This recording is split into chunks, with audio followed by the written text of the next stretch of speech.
uma arma terrível.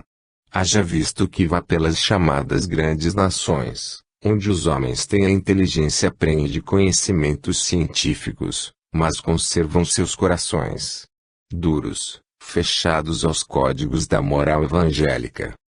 O virtuoso sem sabedoria é um fruto silvestre, não satisfaz a vista, mas sacia a fome. O sábio sem virtude é uma flor artificial, tem beleza, mas não tem perfume.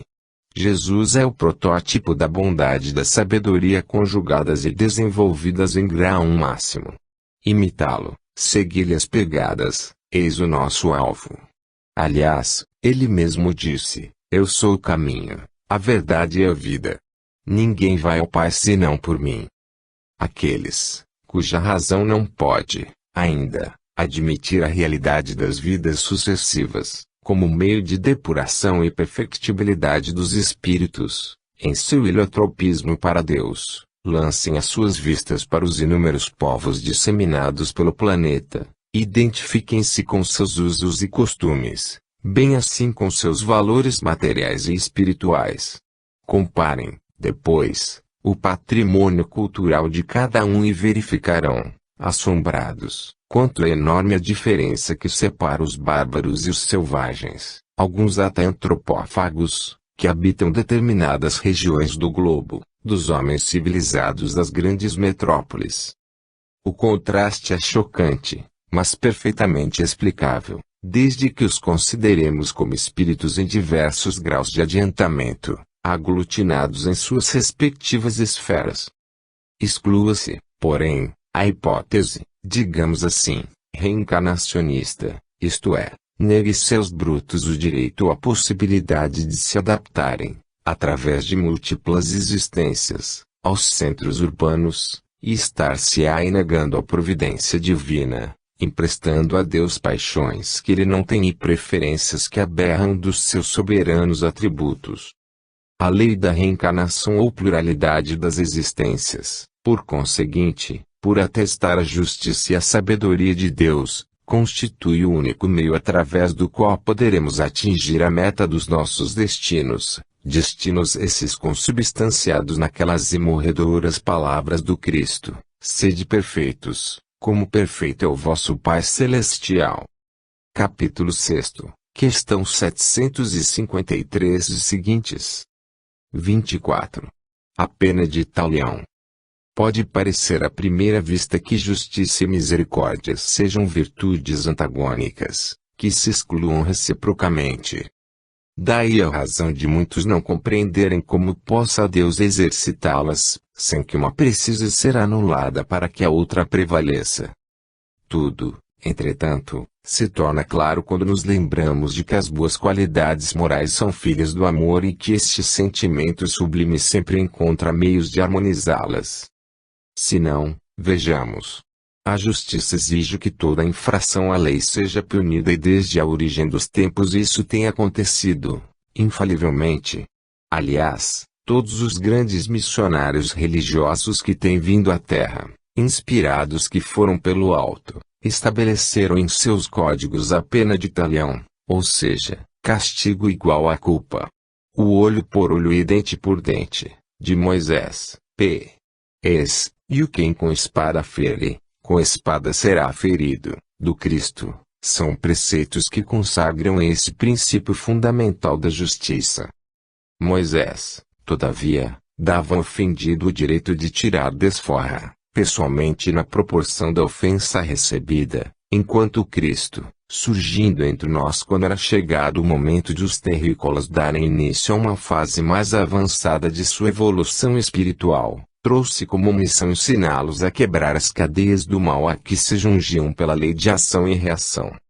Introduziu nas relações humanas, então, uma nova ética: amai vossos inimigos, fazei bem aos que vos têm ódio e orai pelos que vos perseguem e caluniam, exemplificando-a, ele mesmo, até as últimas consequências. Não deixou, porém, de adverti-los, muito explicitamente: se perdoardes aos outros as faltas que cometerem contra vós, também vosso Pai Celestial vos perdoará os pecados. Mas, Se não lhes perdoardes quando vos tenham ofendido, tampouco vosso Pai Celestial vos perdoará os pecados. Analisando, a fundo, estas novas regras de conduta, percebe-se conterem elas a mesma justiça da pena de talhão, com a diferença de que, ao invés de castigo igual à culpa, acenam com prêmio igual ao merecimento. Reparemos bem, aquele que revida ao seu ofensor com igual ofensa, está exercendo a justiça, cobrando o que lhe devem, mas, por sua vez, terá de pagar na mesma moeda toda a injúria que fizer ao outrem. Já aquele que perdoa as ofensas recebidas, fica com um crédito do mesmo valor na contabilidade celeste, crédito esse que será levado em conta quando lhe aconteça cometer alguma falta. E quem não está sujeito a errar? Por haver entendido perfeitamente esse mecanismo da justiça divina que o Colégio Apostólico proclamava, a miúde, suportai-vos uns aos outros, tende entre vós mútua caridade, o amor cobre uma multidão de pecados, etc. Talvez nos perguntem, no segundo caso, sendo o ofensor perdoado pelo ofendido, ficará sem a punição devida? Absolutamente. A providência cuidará disso e, seja na mesma existência ou em outra S posteriores, ele sofrerá o que tenha feito sofrer, não porque apraz a Deus castigar os culpados, mas para que todos se corrijam, progridam e sejam felizes. E é assim, deixando-nos experimentar os funestos resultados de nossas más ações, bem como nos ensejando a oportunidade de emendar-nos através das vidas sucessivas, que Deus se revela, a um só tempo, soberanamente justo e misericordioso, como convém àquele que é o Santo dos Santos. Quando transportarmos para a vida prática os luminosos ensinamentos do Cristo, preferindo perdoar usar de represálias, retribuindo o mal com o bem, a paz e a alegria farão morada permanente em nossos corações, valendo isso dizer que já estaremos adentrando o reino dos céus. Capítulo 6, questão 764. 25. Sociabilidade. O homem é um animal social, já o dizia, com acerto, famoso pensador da antiguidade, querendo com isso significar que ele foi criado para viver, ou melhor, conviver com seus semelhantes. A sociabilidade é instintiva e obedece a um imperativo categórico da lei do progresso que rege a humanidade.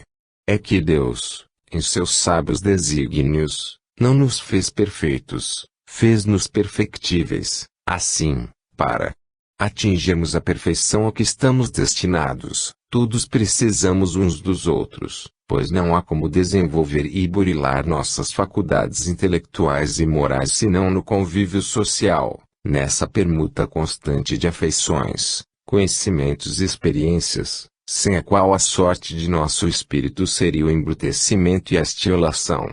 Sendo o fim supremo da sociedade promover o bem-estar e a felicidade de todos os que a compõem. Para que tal seja alcançado há necessidade de que cada um de nós observe certas regras de procedimento ditadas pela justiça e pela moral, abstendo-se de tudo que as possa destruir. Com efeito, a boa ordem na sociedade depende das virtudes humanas. À medida que nos formos esclarecendo, tomando consciência de nossos deveres para com nós mesmos, amor ao trabalho, senso de responsabilidade, temperança, controle emocional, etc., e para com a comunidade de que somos parte integrante, corteza, desprendimento, generosidade, honradez, lealdade, tolerância, espírito público, etc., cumprindo-os à risca, menores e menos frequentes se irão tornando os atritos e conflitos que nos afligem, mais estável será a paz e mais deleitável a harmonia que devem reinar em seu seio. A par disso, para que a sociedade funcione e possa corresponder à sua finalidade, um outro princípio existe que precisa, também, ser observado, o da autoridade. No menor tipo de sociedade que se conhece, o lar, por exemplo, se aquele que deve exercer, o chefe de família, não recebe da parte da mulher e dos filhos o acatamento e obediência devidos, a anarquia toma conta da casa, com sérios prejuízos para todos os familiares. Na sociedade civil acontece o mesmo. Se os indivíduos e os grupos não derem correto atendimento às normas traçadas pelo governo, que deles recebeu delegação de poderes para dirigir os destinos do Estado, antes as infringam ou desobedeçam, a desordem não tardará a fazer-se senhora da situação, resultando nulas as medidas propostas no sentido do progresso social. Um e outro, chefe de família e governo, não devem, porém, exorbitar de suas funções, seja impondo uma sobrecarga de obrigações aos que estejam subordinados à sua jurisdição, seja frustrando-lhes o gozo de seus direitos individuais, porque isso, então, já não seria autoridade, e sim tirania, despotismo.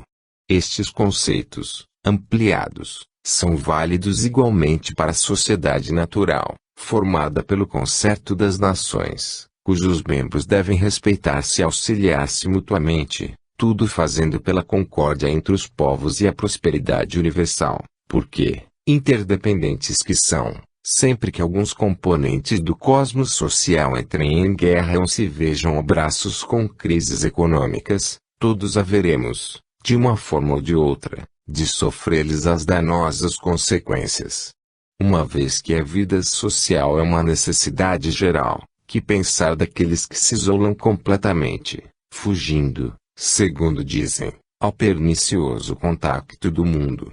Pela doutrina espírita, tal procedimento revela forte dose de egoísmo e só merece reprovação, vista que não pode agradar a Deus uma vida pela qual o homem se condena a não ser útil a ninguém.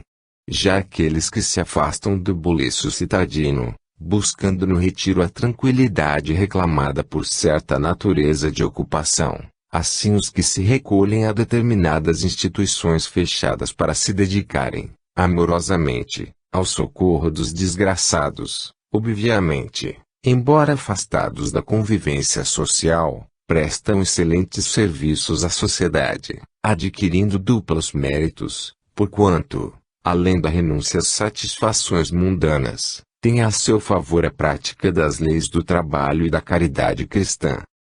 Capítulo 7, questão 766 e seguintes. 26. A missão dos pais.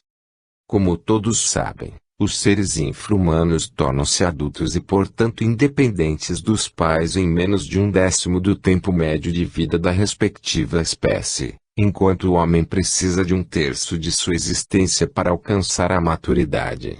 Em face disso, os cuidados e obrigações dos pais para com os filhos, entre aqueles, são também muitíssimo menores do que na espécie humana. O amor dos animais pela prole é mais instinto do que sentimento, e dura apenas enquanto seja necessário protegê-la contra aquilo e aqueles que lhe ameacem a sobrevivência, cessando, geralmente, quando ela se mostre apta a defender-se e a prover-se, por si mesma, do que tenha mister para sua conservação. Nos homens, esse amor não só é mais duradouro, pois persiste até a morte, como se manifesta em maior intensidade, atingindo, não raro, as raias do heroísmo. Essa virtude, entretanto, como acontece com as demais, não se acha igualmente desenvolvida em todos os indivíduos. Alguns existem que não têm pelos filhos o carinho e a solicitude das aves e dos mamíferos, já que não titubeiam em dá-los ou mesmo abandoná-los à própria sorte desde a mais tenra idade. Tais criaturas não se compenetraram, ainda, de quanto é sagrada missão de ser pai ou mãe. Outros, ao contrário, fazem dos filhos verdadeiros ídolos, que colocam acima de tudo e de todos, inclusive de Deus. Em seu fanatismo por eles, julgam-nos possuidores das mais excelsas qualidades, recusando-se a admitir sejam capazes de qualquer ação menos digna. Daí porque sempre encontram um meio de justificar-lhes os erros e as sordícias, enxergando neles, invariavelmente, vítimas inocentes da maldade do mundo. Essa falta de equilíbrio entre o amor materno ou paterno e o senso de justiça, pode levar, e tem levado, muitos pais a praticarem crueldades tremendas, Desde que se trate de livrar os filhos de um vexame, uma dificuldade ou uma sanção dolorosa, embora lhes caiba a inteira responsabilidade por tais situações.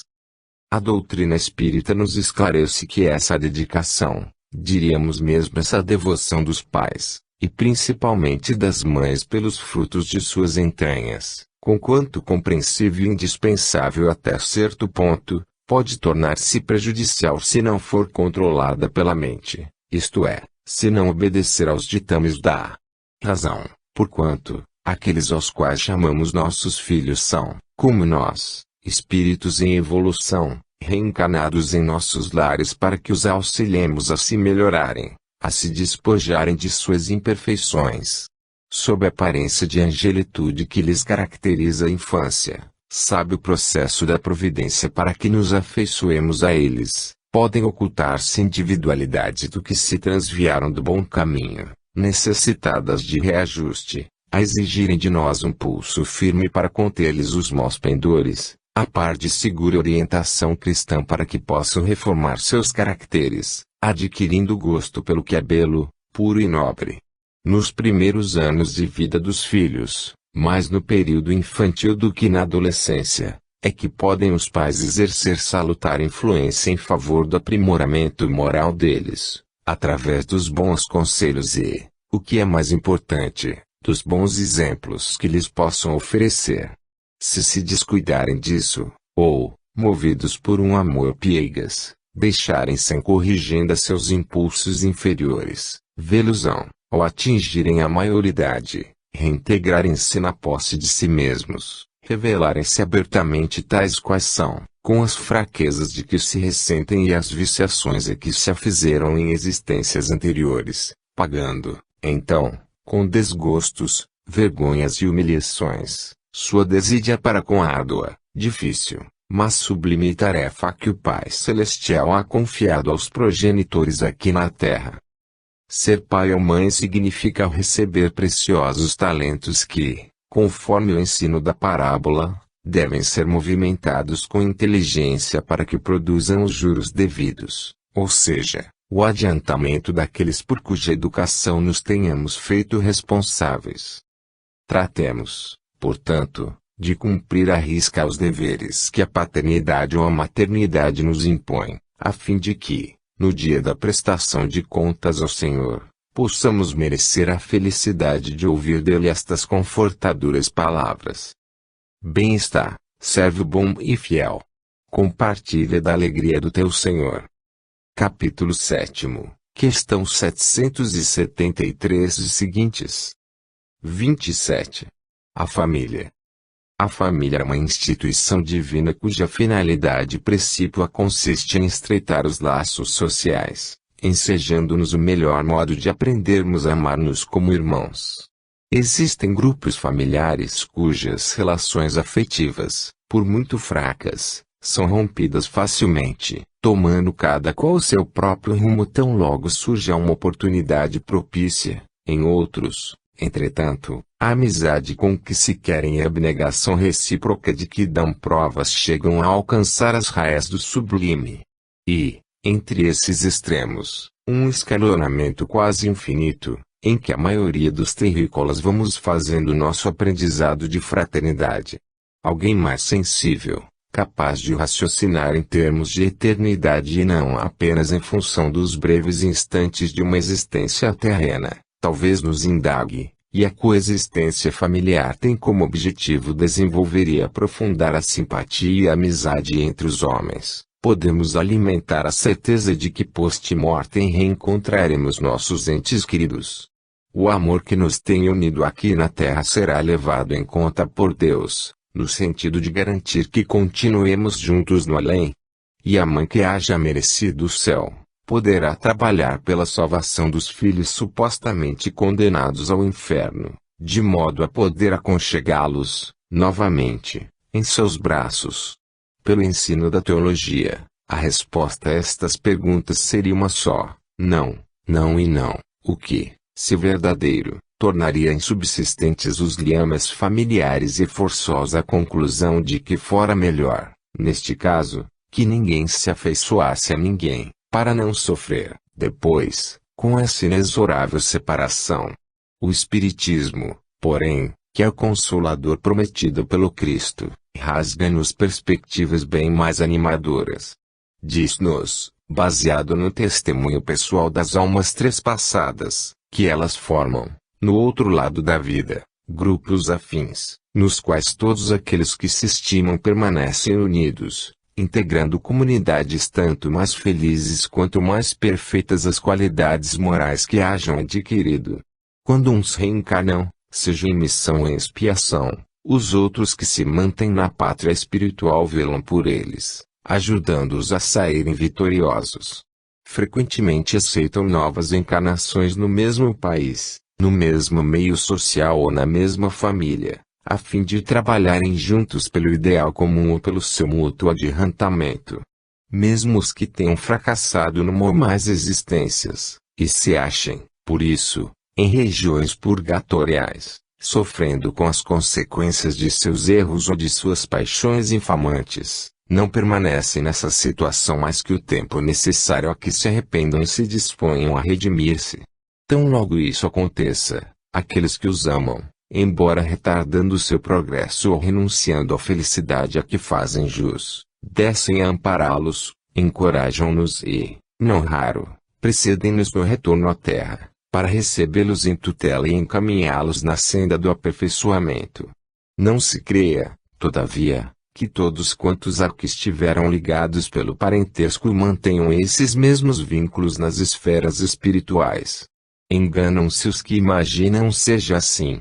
As uniões, lá, conforme dissemos acima, obedecem à afeição real, à semelhança de inclinações ou à igualdade de nível evolutivo.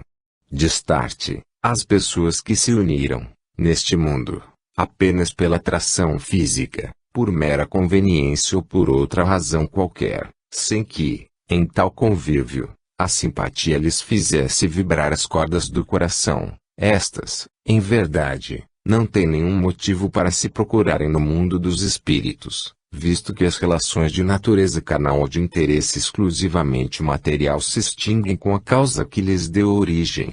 Kardec, não admitindo as doutrinas antirreencarnacionistas a preexistência das almas e, por conseguinte, seus interrelacionamentos no passado, dogmatizando, por outro lado, que a diversidade da sorte, na vida futura, é definitiva e irreversível, sem qualquer possibilidade de comunicação entre as eleitas e as rejeitadas, torna-as praticamente estranhas umas às outras, ao mesmo tempo que destrói as afeições nascidas e cultivadas ao influxo das ligações familiares. Pela lei da reencarnação, ao contrário, as almas amigas se mantêm solidárias, não apenas durante o fugaz período que vai do berço ao túmulo, mas pelos milênios afora, gravitando, juntas, em busca de Deus, nosso Pai Celestial. Capítulo 7. Questão 773 e seguintes. 28. A lei de progresso. Segundo a teologia, o homem fora justo, puro, feliz, e assim poderia ter se mantido por toda a eternidade. Tentado, por Satanás, desobedeceu ao Criador, sofrer, em consequência dessa grave privação da graça, a perda do paz e ignorância, a inclinação para o mal, toda sorte de misérias do corpo e da alma. Em outras palavras, isso quer dizer o gênero humano teria surgido na Terra perfeito, ou quase, mas depois se degradou até quem opine que se vem tornando cada vez pior. A doutrina espírita, ao contrário, que o progresso é a lei natural, cuja ação sentir em tudo no universo, não sendo admissível, por conseguinte, possa o homem frustrá-la ou contrapor-se-lhe. Com efeito, impulsionado por ela, no haver decaído, o rei da criação foi perdendo, ao longo dos séculos, as ferezas do troglodita, a moralidade do bárbaro, a incipiência do selvagem, num desenvolvimento intelecto e moral vagaroso, mas seguro e ininterrupto. Eis que, imagem e semelhança de Deus, está fadado a adquirir todos os conhecimentos da sabedoria e todas as virtudes da santidade. Claro que ele se encontra, ainda, bastante distanciado dessa perfeição, Mas quem quer que conheça um pouquinho de história da civilização, não pode deixar de reconhecer o enorme avanço, não só na técnica como nos costumes, que conseguiu realizar. É verdade, sim, que o seu progresso moral se acha muito aquém do fabuloso progresso intelectual a que chegou, e daí porque prevalece, em nossos dias, uma ciência sem consciência, valendo-se, não poucos, de suas aquisições culturais, apenas para a prática do mal. Os funestos resultados do mau emprego de sua inteligência recairão, porém, fatalmente, sobre si mesmo, arrancando-lhe sangue, suor e lágrimas em crescente profusão, até que, trabalhado pela dor, ganhará experiência, aprendendo então a equilibrar as forças da mente e do coração, como lhe convém, para que sua marcha ascensional se efetue sem quedas nem desvios. É verdade, também, que o egoísmo e o orgulho, inspiradores de muitas das leis iníquas em vigência neste mundo, favorecendo os poderosos em prejuízo dos fracos, podem retardar, como efetivamente têm retardado, a prosperidade e o bem-estar comuns. É que a providência, para dar ao homem o mérito de elevar-se pelo próprio esforço e livre iniciativa, sempre lhe concede moratória para que corrija e aperfeiçoe suas instituições, visando aquele objetivo. De tempo em tempo, entretanto, esgotados os compassos de espera, sacode-as violentamente, destruindo privilégios odiosos, preconceitos estúpidos e governos opressores, dando ensejo a que, embora a contragosto dos reacionários e dos retrógrados, o progresso se faça e a conduta humana se harmonize, gradativamente, com a lei divina, que outra coisa não quer senão que os bens terrenos sejam partilhados equitativamente por quantos hajam concorrido para produzi-los, e que a paz, alicerçada na justiça, seja uma bênção a felicitar todas as raças e nações. Argumentam alguns filósofos que a civilização só serve para aumentar a ambição, estimular a vaidade, multiplicar os vícios, complicar e dificultar a vida, etc., e que seria melhor para o homem que ele retornasse ao estado primitivo, de ignorância e irresponsabilidade.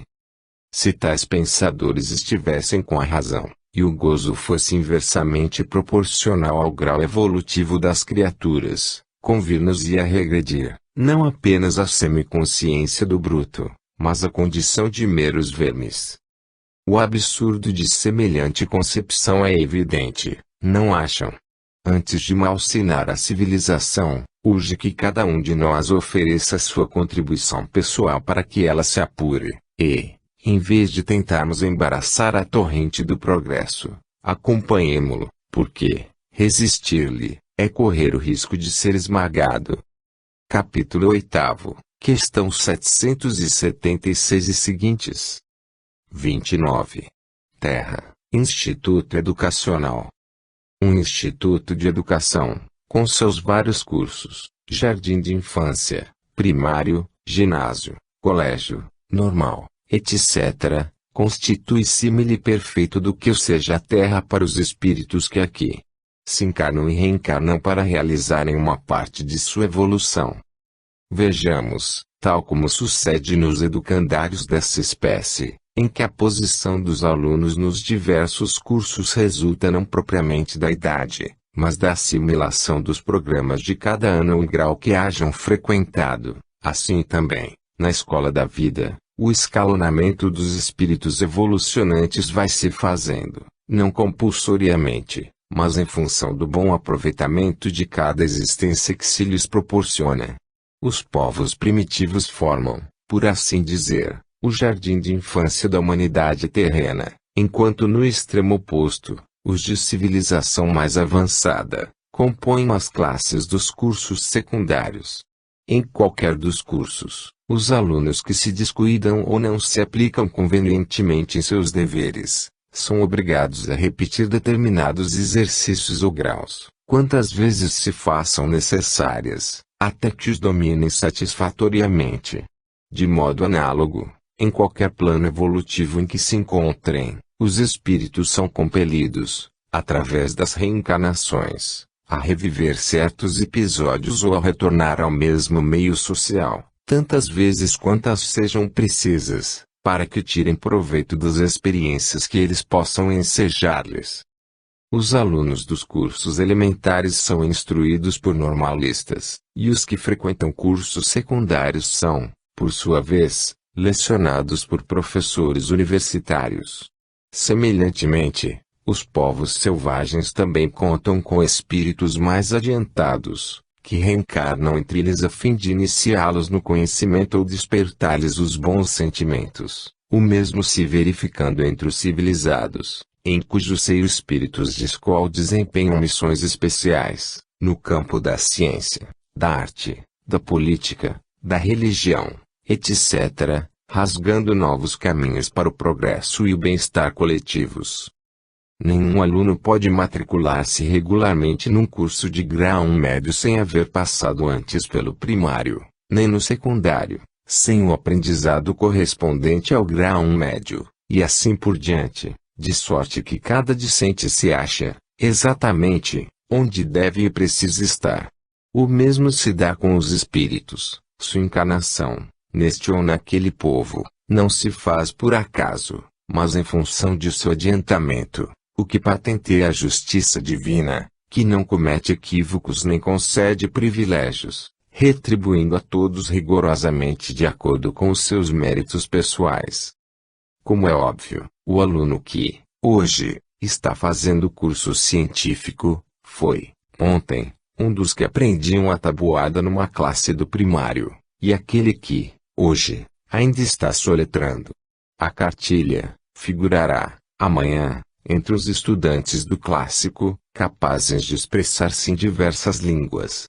Igualmente, os espíritos agora encarnados, entre povos que lideram a civilização, foram, no passado, brutais antropófagos, e aqueles que, em nossos dias, habitam as selvas, no futuro serão damas e cavalheiros cultos e educados, a se movimentarem em aristocráticos salões. Os currículos dos vários graus ou séries de cada curso mantêm-se os mesmos sempre, salvo pequenas alterações, mas as respectivas classes vão se renovando, de ano para ano, com os alunos novatos que vêm substituir os que foram promovidos. É o que acontece, também, com os povos primitivos e civilizados. Eles se conservam mais ou menos estáveis, porque o lugar dos que se adiantam vai sendo tomado por outros espíritos que necessitam das condições sociais que lhes são características para o seu gradual desenvolvimento intelectual e moral.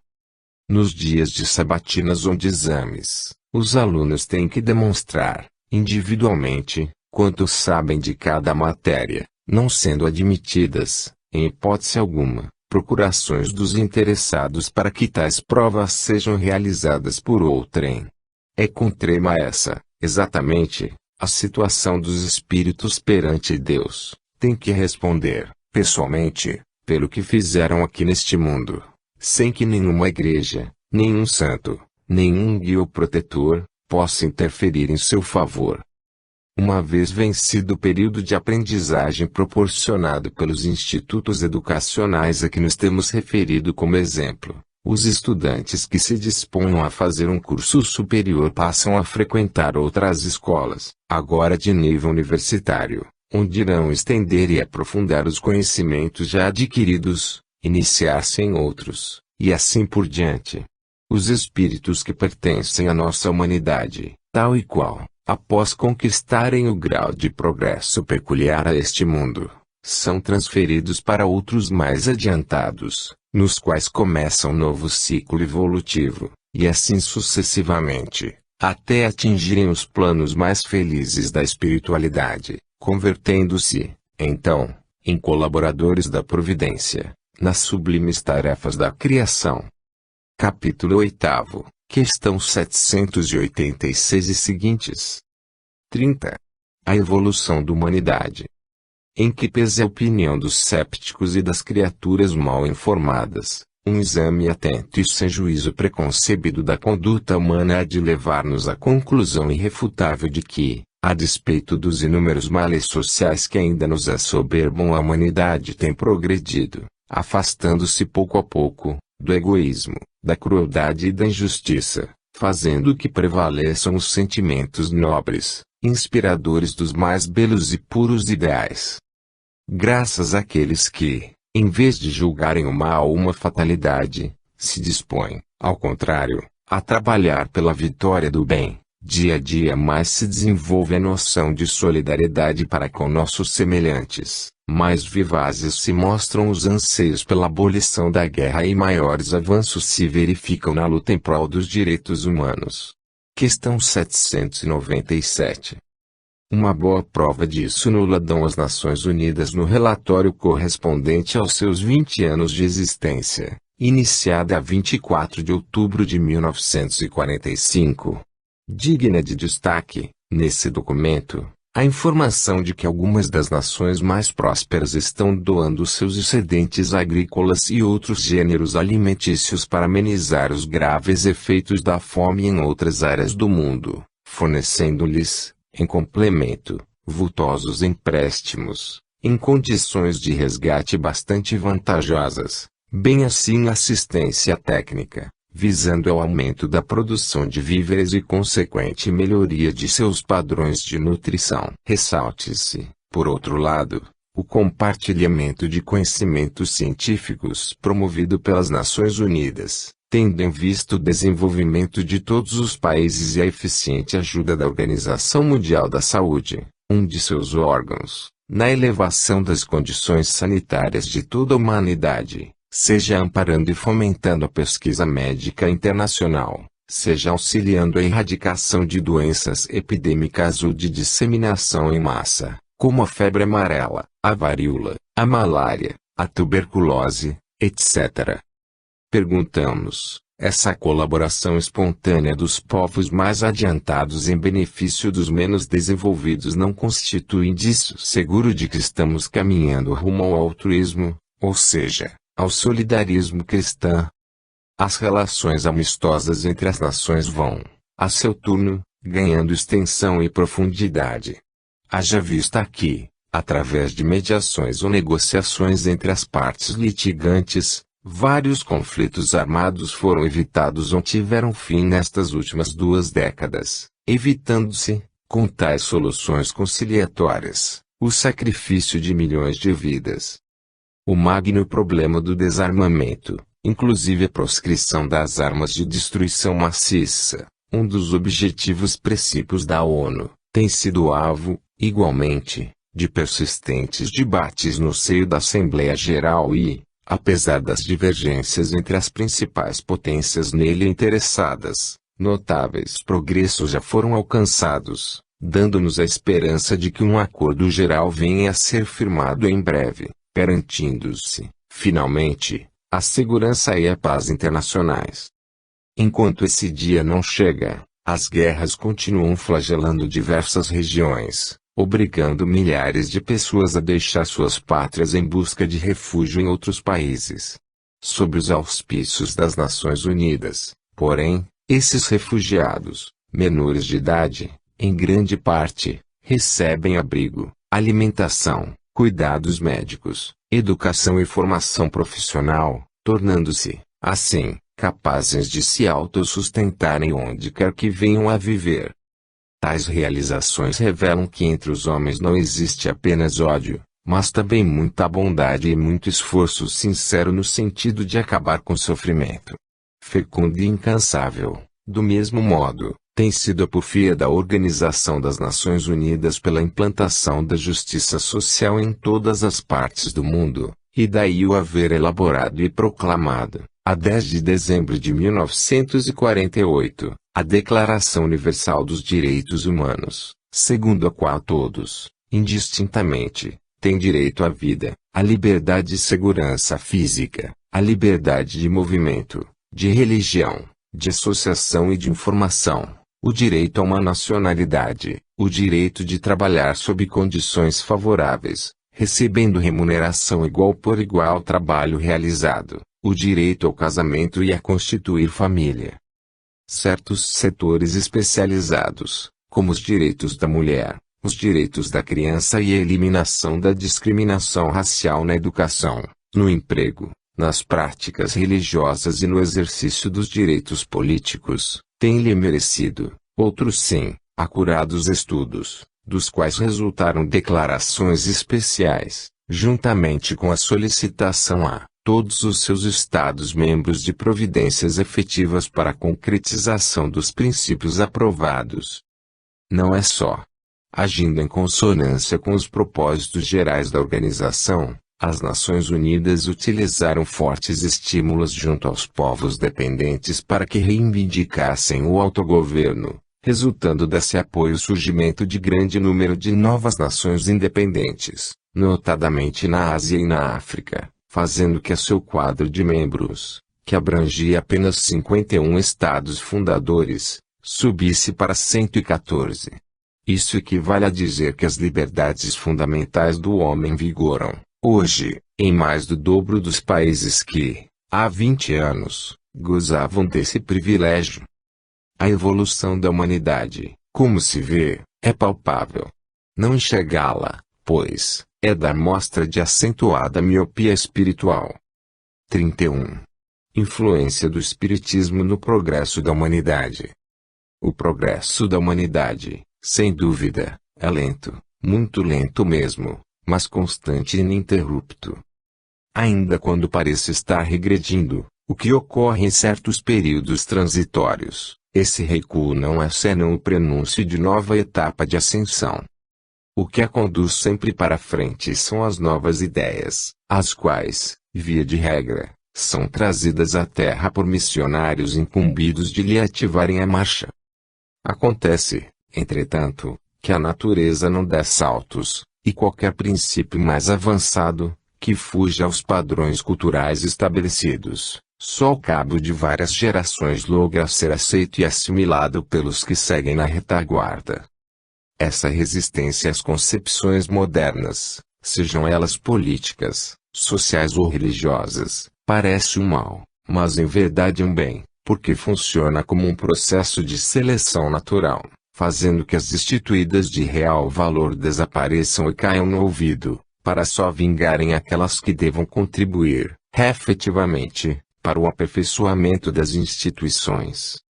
O Espiritismo é um desses movimentos e se destina não apenas a abrir um campo diferente de pesquisas da ciência, mas principalmente a marcar uma nova era na história da humanidade, pela profunda revolução que provoca em seus pensamentos e em seus ideais, impulsionando-a para a sublimação espiritual, pela vivência do Evangelho.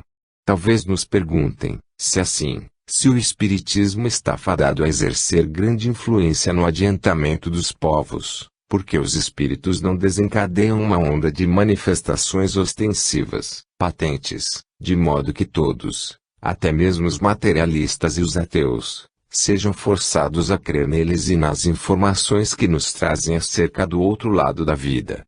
Respondemos, porventura o Cristo conseguiu convencer os seus contemporâneos quando realizou, às suas vistas, os feitos mais surpreendentes, nos 3 anos em que com eles conviveu publicamente. Tais manifestações sempre ocorreram e continuam ocorrendo por toda parte. No entanto, seja por orgulho ou outra razão qualquer, quantos lhes reconhecem a autenticidade ou se dignam levá-las a sério, tirando delas as deduções filosóficas que suscitam. Não é esse o meio pelo qual os homens haverão de ser convencidos, mas sim pela inteligência, pela razão, o que, como ficou dito de início, demanda algum tempo.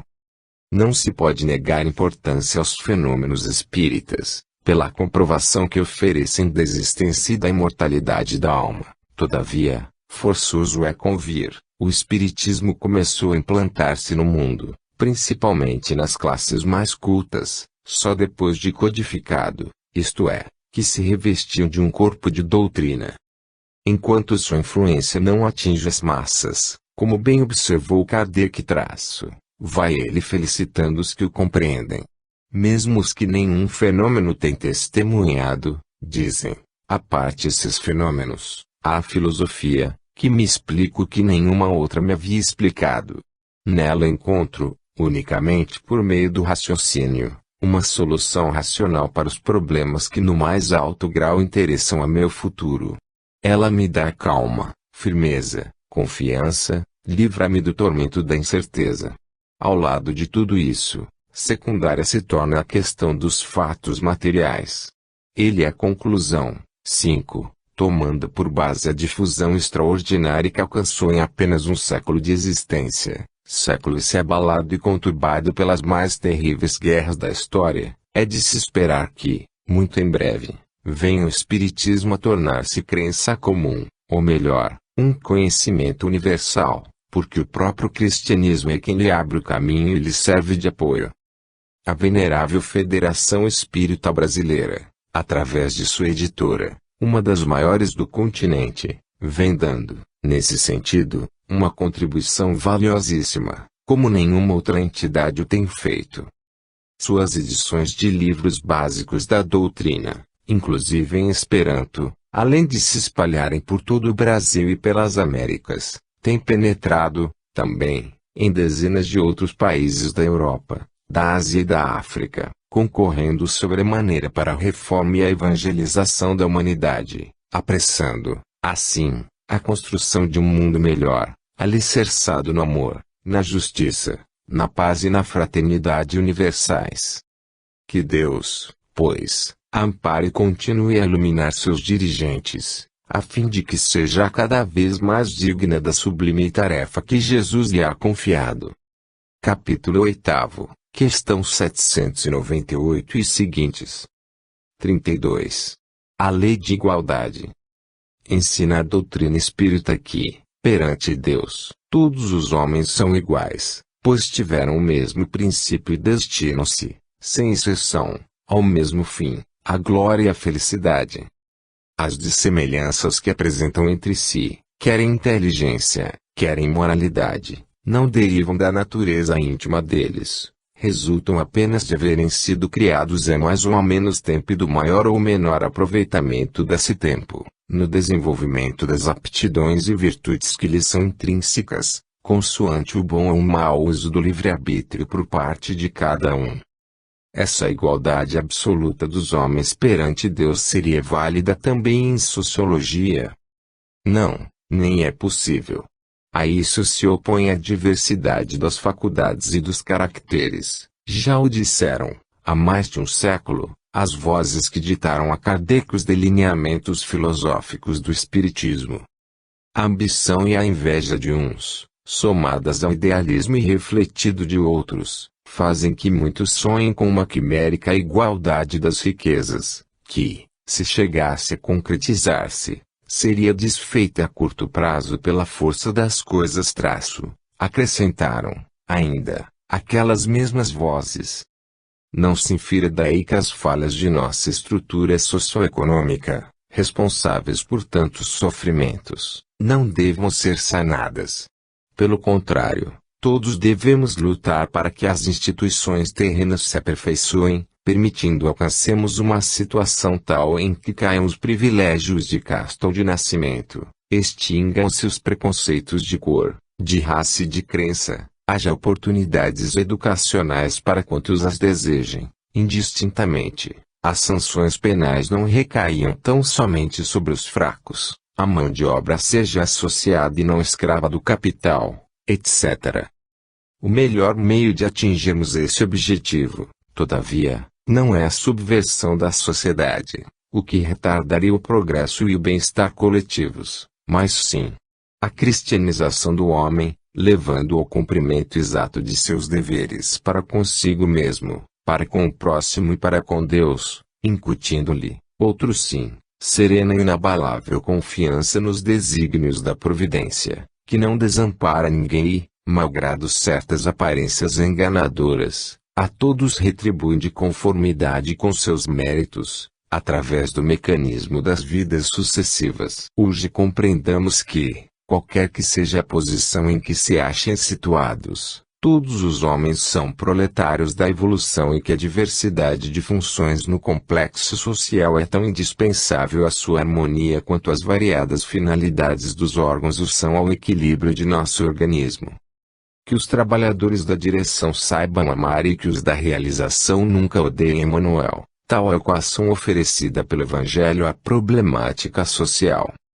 Quando o egoísmo e o orgulho deixarem de ser os sentimentos predominantes na Terra, quando compreendermos que somos todos irmãos, amando-nos realmente uns aos outros como preceitua a religião, todo homem de boa vontade achará a ocupação adequada às suas aptidões, que lhe garanta o mínimo necessário a uma vivência compatível com a dignidade humana, e mesmo aqueles que não mais possam manter-se em atividade, por doença ou velhice, terão a seu favor o amparo da lei, sem que precisem humilhar-se, recorrendo à caridade pública. Beneficiados pela lei de Deus, que nos assinalou um só e único destino, busquemos, todos, conquistar a sabedoria e o amor, razão teleológica de nossa existência, dedicando-nos ao trabalho e à prática do bem, guardando a certeza de que, embora momentaneamente colocados em diferentes planos na paisagem social da Terra, em atenção às necessidades evolutivas de cada qual, todos caminhamos para um atado de justiça perfeita, o que vale dizer, todos haveremos de sentir, um dia, o reino do céu dentro de nossos próprios corações. Capítulo 9, questão 813 e seguintes. 33. A igualdade de direitos do homem e da mulher. Disseram, com muito acerto, as entidades que forneceram a Kardec os subsídios com que foi composto o Livro dos Espíritos, que Deus outorgou a ambos os sexos os mesmos direitos, sob qualquer ponto de vista, e que a situação de inferioridade em que se acha a mulher, em quase todo o mundo, é devida ao predomínio injusto e cruel que sobre ela assumiu o homem, ou seja o abuso da força sobre a fraqueza. Efetivamente, as pesquisas sociológicas comprovam que a supremacia masculina só foi obtida pela violência, visto que, tão inteligente quanto o homem, a mulher tê-lo-ia auxiliado e acompanhado nas glórias de que se ufana, caso não fosse cerceada, em sua liberdade e em seus anseios de realização, por leis e preconceitos engendrados pelo sexo forte, exclusivamente ao sabor do egoísmo que o tem caracterizado ao longo das idades.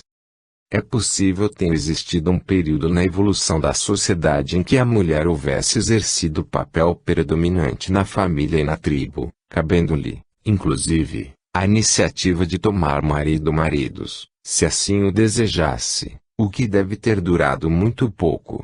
É certo que ainda existem alguns povos de civilização primária, em que a mulher tem maior importância econômica que o homem, dando origem a uma linhagem matrilinear, segundo a qual o nome dos filhos, a herança, etc., provém da mãe e não do pai. É verdade que, aqui, ali e acolá, algumas mulheres ascenderam à chefia de nações, mas são casos excepcionais. A regra, desde as sociedades primevas, foi e continua sendo a sujeição da mulher. A periódica perturbação uterina que acomete, a fragilidade de sua constituição orgânica e a maior sensibilidade com que Deus a criou, predispondo à delicadeza das funções maternais, sempre a prejudicaram na competição dos sexos, condenando-a, em todas as fases de sua vida e em todo e qualquer sistema social vigente, a subordinação e a obediência a um homem, o pai, o irmão mais velho, o sogro, o marido ou um filho. No estágio da caça, era ela quem construía a cabana, mantinha em ordem, lenhava, cozinhava e fazia as vestes para a família, além de cuidar dos filhos, enquanto o homem descansava, folgadamente, nos intervalos de suas excursões cinegéticas. Nas marchas, era usada como besta de carga, transportando quase toda a bagagem, e, se mostrasse incapaz de acompanhar o bando, era abandonada pelo caminho. Mais tarde, quando deixou de ser nômade para aplicar-se à agricultura e ao pastoreio, mistérios estes que exigiam maior resistência física, o homem habilitou-se ainda mais a impor sua supremacia, já que a mulher, presa ao lar, foi se enfraquecendo ao afeiçoar-se à arte do cesto e da esteira, à tecelagem, à costura, à cerâmica e a outros afazeres que tais Com o crescimento da propriedade transmissível, constituída de produtos da terra, gado, etc., cresceu também a subordinação da mulher. É que o homem, conquanto se permitisse exercitar o sexo fora de casa, como coisa absolutamente natural, passou a exigir dela a mais perfeita castidade antes do casamento e a mais completa fidelidade depois, cioso de que a herança só fosse transmitida a filhos seguramente seus. E assim nasceu a moralidade dupla, que perdura até hoje. A partir daí, foi a mulher submetida a um regime de reclusão, rigorosíssimo em alguns povos, atenuado em outros, pagando com a morte o adultério, antes tolerado como pecado venial. No Oriente, até bem pouco tempo, ela não tinha o direito de sobreviver ao marido, devendo suicidar-se ou ser morta, para acompanhá-lo na sepultura. A família patriarcal, com o macho mais velho à frente, impôs-se, a esta altura, definitivamente, fazendo-se a base econômica, moral, legal e política da sociedade. Esposa e filhas tornaram-se, então, verdadeiras escravas do chefe de família, que delas dispunha, a seu bel prazer, como coisas de sua propriedade. Aquela podia ser repudiada com uma simples palavra ou dada em pagamento de dívidas, estas, vendidas a quem as quisesse adquirir, sem que lhe importasse conhecer o objetivo da transação.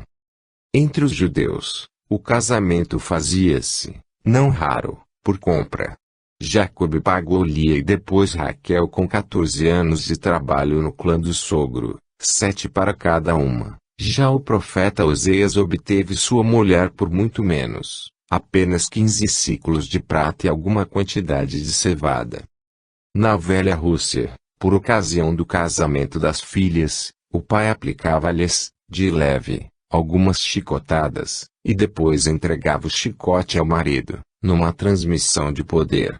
Na Grécia, em plena Idade do Ouro, Solon baixou um decreto, pelo qual qualquer ato realizado sob a influência de uma mulher não seria considerado válido perante a justiça, sendo que seu compatriota, o não menos famoso Eurípides, considerava a vítima de irremediável inferioridade mental. Nos primórdios de Roma era comum as crianças do sexo feminino serem abandonadas num distrito baixo e pantanoso, situado perto do Monte Aventino, onde eram devoradas por aves de rapina, pelos cães ou por feras. Salvavam-se apenas as que eram apanhadas por mercadores de escravos, que as destinavam ao meretrício.